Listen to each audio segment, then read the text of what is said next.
ঘরে বসে আয়কর ও ইউটিলিটি বিল পরিশোধ জানুন সহজ নিয়ম। প্রযুক্তির সহজলভ্যতার কারণে এখন আর কর অফিসে লম্বা লাইনে দাঁড়ানো বা ইউটিলিটি বিল দিতে শহর জুড়ে ছুটতে হচ্ছে না। বাংলাদেশের করদাতারা এখন ঘরে বসে আয়কর রিটার্ন দাখিল এবং বিদ্যুৎ, গ্যাস, পানি বিল পরিশোধের সুযোগ পাচ্ছেন, যা সময় ও শ্রম দুটোই বাঁচাচ্ছে। গত বছর থেকে বাংলাদেশের স্বতন্ত্র করদাতাদের জন্য অনলাইনে আয়কর রিটার্ন দাখিল বাধ্যতামূলক করা হয়েছে।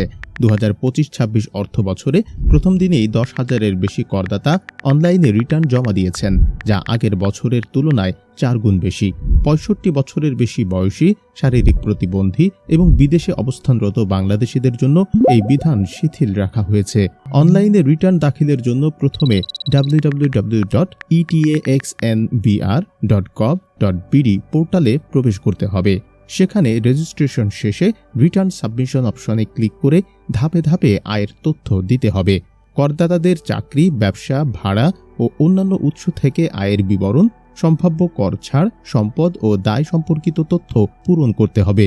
রিটার্ন জমা দেওয়ার পরই কর নির্ধারণ সম্পন্ন হয় এবং তাৎক্ষণিক প্রাপ্তি স্বীকারপত্র ও কর প্রশংসাপত্র সংগ্রহ করা হয়। ইউটিলিটি বিল পরিশোধ এখন মোবাইল অ্যাপের মাধ্যমেই সম্ভব।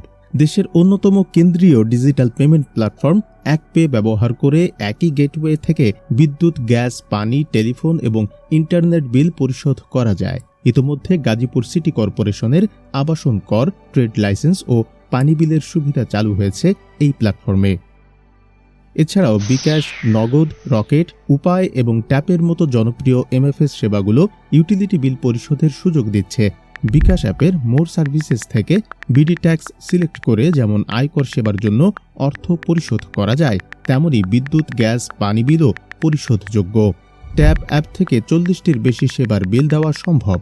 আর উপায় অ্যাপ ডেসকো, নেসকো, তিতাস, ওয়াসা সহ সব প্রধান ইউটিলিটি সেবাদাতার বিল গ্রহণ করে। সবশেষে করদাতারা ঘরে বসেই তাদের কর দায় এবং ইউটিলিটি বিল পরিশোধের সকল কাজ সম্পন্ন করতে পারছেন। অনলাইনে রিটার্ন জমা দিতে কোনো সমস্যা হলে এনবিআর কর্তৃক 24 ঘন্টা কল সেন্টার সেবা চালু রয়েছে। ডিজিটাল এই উদ্যোগ সময় ও শ্রম বাঁচানোর পাশাপাশি লেনদেনের স্বচ্ছতা নিশ্চিত করছে, যা আর্থিক সেবায় এক নতুন দিগন্তের সূচনা।